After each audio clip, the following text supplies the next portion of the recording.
Hi friends, welcome to another episode of Osmosis. We've now experienced a whole host of business leaders and characters that we've interviewed here. We've had former F&B CEO Michael Jordan, we had the CEO of Retail Capital, Carl Westweg, we had the doyen of Black Business in South Africa, Dr. Richard Maponya, and a series of others.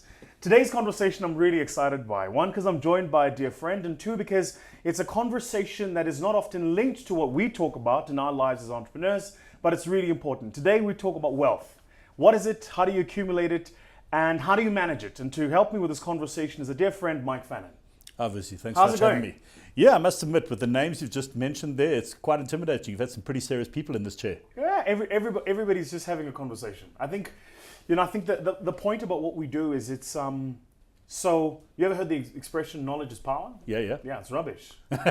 Application of knowledge is power. I like that. Right? So what we try to do with this platform is to not only give people the information, but also to try and inspire them to go use it, go do something with it, right? Fantastic. And your story is interesting because, every time I talk to you, I feel like we could come at this from so many angles. So I could talk to you as the expert who does what you do, but also I could talk to you as the entrepreneur who is in a business and is part of a team that's building a business that wants to be the largest distributor of high net worth products in the continent, right?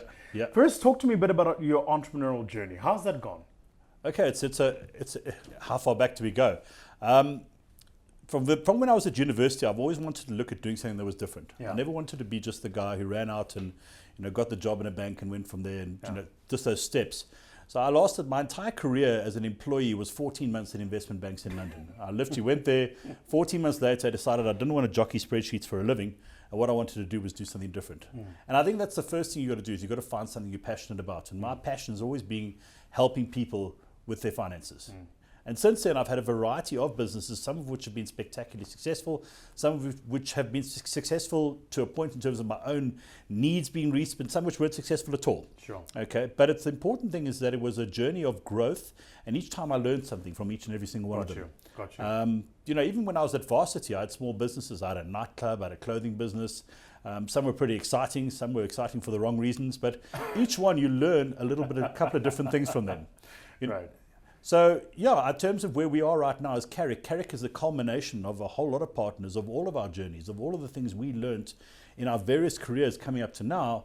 And we've kind of put it all together to build something where we're trying to make an optimal offering in terms of a financial services offering that really meets the needs of what people are looking for. I got you. We spoke a little bit earlier about the fact that there's a lot of things out there selling product. We don't want to be in the business of selling products. We actually want to be giving advice, sitting down with people, really understanding what it is they're looking for, and then going out and finding it. I might not have it on the shelf, but I might know where to go and look for it. Got you. So you do a lot of, to the point, a lot of advisory work, particularly to people who are either high net worth or looking to become high net worth. Yeah, most definitely. Talk to me a bit about when you're an entrepreneur, what are the three most important things you should have top of mind when you're thinking about how to begin to the process of accumulating wealth? Okay, wow. That's a broad topic. I think the first thing as an entrepreneur is you've got to realize is this is going to take some time.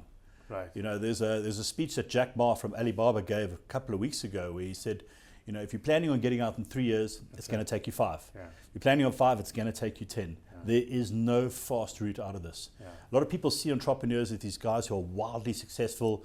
They've got money, they've got cars, they've got all these things, but they don't see behind is the pain and the long road it took them to get there. Yeah. So the first thing as an entrepreneur that you've got to realize, it's going to take you some time. Right. Find something that you're passionate about. Okay, it's your first take. I think the first steps before you get into the nitty gritty, it's the 3 Ps: passion, people, and persistence. Right. Passion, you've got to have something that you are truly, truly passionate. You want to do this because there's going to be a number of days where you get out of bed and you think, I just can't go in today. Your business isn't growing as fast as it could. You've got cash flow problems. You've got all these things against you. And without that passion for doing it, you're not going to be able to go pull through. The second thing you want to be really looking for as an entrepreneur to start creating what you need people. It's what people are you getting around yourself, who you're working with. And there's a saying of, get the right people on the bus and then decide what you're going to do. It's not necessarily about the product. If you're surrounded with the right people who are committed to that passion I spoke about earlier, and you're all single-minded about hitting it, then you're going to find somewhere you're going to get towards your goals. You can have the best people in the world, okay, but if you're not unified in terms of a passion, you're not going to get there. So get the right people and even try them in different roles. You know, here's the other thing. You may have a guy, I look at myself in Carrick, I think I'm on my 5th different role within the company. It's only 3 years old.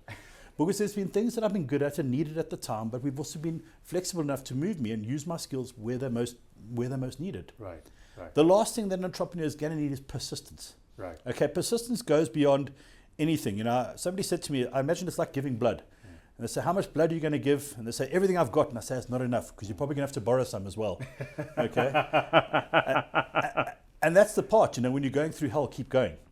And really, you know, there's no entrepreneur in the world that has had an easy ride, where it's been plain sailing all the way through. Each and every person who started a business has stared that wall in the face and said, you know, what have I done? 100%. You know, and it's 100%. that persistence to say, I was passionate about this, I've got the right people with me, and to keep on driving through.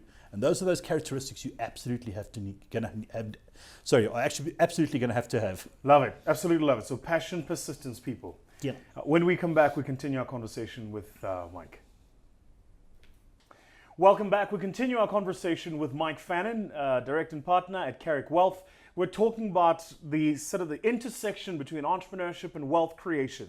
How you and I need to look at our own blind spots and how we need to take care to ensure that we don't stand in our own way. So Mike, welcome back. A quick question for you. Over the years where you've worked with high net worth individuals, what have you learned about their relationship with money? 2 words: they stay humble. Wow. Live below your means. You know, one of the things that's it's a common theme over and over again is people who've managed to acquire wealth as opposed to income. Okay, live within their means. Okay, you don't see them out buying the big cars. They're playing the long game. You know, I've spoke to you earlier about an entrepreneur that I know. He's not interested in the million. He's going for the billion. He's keeping his money tight. He's slowly but surely reinvesting in his business. You know, live within your means, and it's a massive common theme. The second thing that they do is they educate themselves. They educate themselves, and it's an ongoing process. They never stop learning. Okay, 90% of people with wealth read every single day. But the interesting thing is they don't read fiction. You know, not in the latest James Patterson. They're reading biographies. They're reading market news. They're educating and upskilling themselves on an ongoing basis. And I think it's important, you know, is that especially when you move into an entrepreneurial field, if you do come across something that you've come up with a great idea, and it takes, there are going to be 10 guys who are going to hook onto your coat heels, and they're going to start trying to compete with you. Of course. So that development that those people of wealth keep doing, it's got to keep you ahead of the game. Right. You've got to keep reinvesting your money back into growing the business. Got to keep reinvesting in yourself to growing your own intellect. We often say in our firm, innovation encourages imitation. 100%. Anytime you innovate, when it kicks, people imitate you. It's just, and for me, it's funny. It's like 99% of people out there have no innovative bone in their body. They just sit and wait for somebody to do something new. Yeah. And then they're going to copy what the other person has done, right? And you know what? Don't get angry about it. It's flattery. You've come up with an amazing concept. And the fact is that if you're actually good at what you do and you've researched it properly, You can evolve. Yeah. you're going to evolve and you're going to go ahead. Yeah. You know, it's one of the things that I say to people, and this is the biggest part, is that if you've done it properly, you know, right up front, we spoke about getting those right people there in a room. Yeah. Okay, and we've got that passion. Now, the next thing we've got to do is we've got to have that goal. Yeah. And something else that people do is write that goal down. You know, writing goals down is it's an unusual habit to develop, but 70 to 80% of highly successful people write their goals down, and because you're actually committing to it. Now, in writing that goal down in an entrepreneurial space, that's called a business plan. Okay, and you'll be surprised how many people I meet who start businesses and are in their second, third, or fourth year and still haven't written one. But that business plan not only gives you a track of what to do in terms of growing it, it'll also tell you what happens when you've got opportunities, when you've got threats. What is your plan for when competitors come in? So you're never caught at a moment, you know, struggling for words, struggling to find a position. You're ready for it. You've planned for this. You've planned to innovate. You've planned where your investment's going to go. Not only am I going to take my profit and reinvest in my company, but this is where I'm going to reinvest it. That's what my plan says. You don't get diverted. You've got a singularity of focus. You know, there's the age-old adage of the too many buffaloes. You know, when a lion hunts, it goes for that one buffalo and hits it and no matter how many run in front of it, it just goes for that one. Yeah. Okay, your business plan shows you that one. So that's where my investment's going to go. That's how I'm going to grow my business. It's true too, isn't it, about just life generally, is how you've got to have a singularity to the point. Yeah. A single view of where you want things to go. Yeah. So I'm an entrepreneur. I'm doing fairly okay. My business does okay. I can meet my month-end expenses, and I have a little bit left over. Yeah. What questions should I be asking myself to start in my mind the conversation about really creating and then preserving wealth? I think the big thing is also to diversify. You know, a friend of mine has a saying: it's not only should you not have all your eggs in one basket, you shouldn't have only one goose laying the eggs.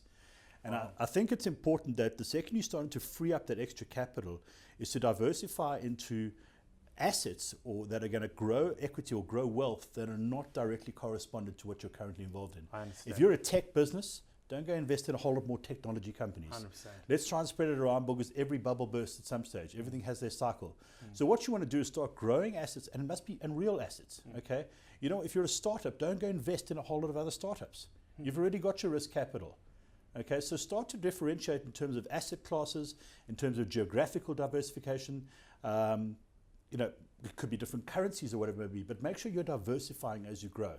But the biggest thing is, just to roll back, is your time of what to invest and when is determined by that business plan again. Because within that, you've got to be saying, this is the point when we will take money out.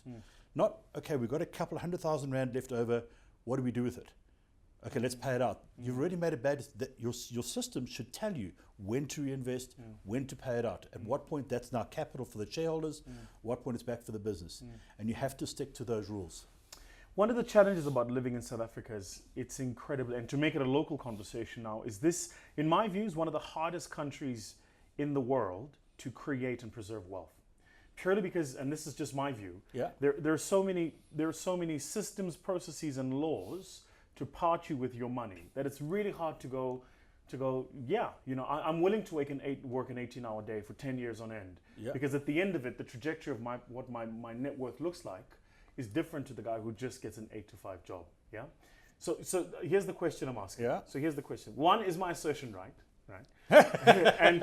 and I suppose the question specifically I'm asking leads to the second question, which is, what is the benefit of looking at going offshore in terms of getting exposure to different markets so that you can diversify your risk? Yeah. Okay, so first one, unfortunately I do disagree. You want a place that's hard to grow money? Go to Australia. They've got a million ways to take cash off you. Wow. Go come against the US Internal Revenue Service. The taxation there makes us, we're amateurs. Okay, we're a country that is still growing and has the opportunity to grow at a rate of knots. We've got a couple of issues we've got to sort out, but a lot of it's virgin markets. A lot of things that are mature in other countries are brand new here. We haven't even started them yet.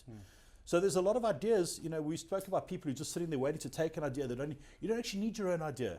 There's 50 ideas that have worked well in other countries that haven't even started here yet. How about you? That you could look at potentially. Is there regulation? Regulation's a good thing.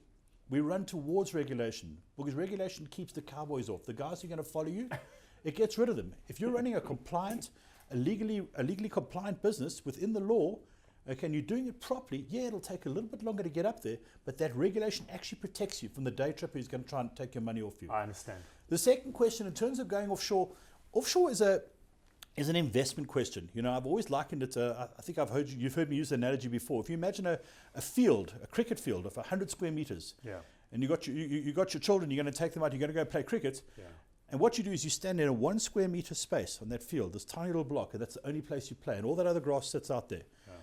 And that other grass is offshore. Okay? South Africa is 1% of the global financial market. If we only invest here and only play here, we're back to our only one goose. 100%, It's a standard practice in terms of investment to diversify by geography, by asset class, by currency. This is normal. It's not hiding money. It's not doing anything. It's a normal part of investing. And it's extremely prudent, especially when we live in a country which is extremely volatile. Our rand, you can wake up tomorrow and you could be worth 30% less. You know, when you see these exchange rates go up and down, I always say, people say, what does that mean? And I say, well, if you imagine, you know, when I go to Woolworths, okay, I do all my shopping and I put my meat in last. That's the last one I go and I get my meat. And what a 30% drop in exchange rate means, somebody comes along to my trolley and takes all my meat out and says, you can't have that anymore because your rand's now only going to buy what's left. Wow. And that's what those movements in exchange rate can do to you. So you want to be investing your retirement wealth in hard currencies that offer a lot more stability. I got you. So finally, to close it, to the entrepreneur watching this conversation, who is again at the point in their lives where they're having to make decisions about what does their future look like, to make sure that I understood it. So you said passion, people, persistence, got that. You said look to diversify, got that.